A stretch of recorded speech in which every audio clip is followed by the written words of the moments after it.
લેબુ વારા વારા આજે વારવાના કાલે વારવાના જેના ભાગલે મારો સુલતાન ગોગો બેઠો હોય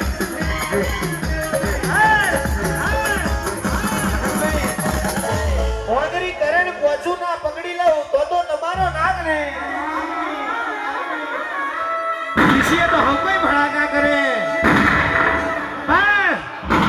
વગર ટીસીએ ભડાકા કરે તો મારો ગોગો કરે બાપ જગત સારા કરાય પણ કનીજના ગોગાનો કોઈ દાડો ચાડો ના કરાય જગતની અડફેટે ચડાય દુનિયાની અડફેટે ચડાય પણ મારા સુલતાન ગોગાની અડફેટે નો ચડાય બાપ ગાદીએ ધૂળીને બોલ્યો હોય અને ખાટલે પલોઠી કનો બાબાનું એકત્રે દાદાનું તપવાડ્યું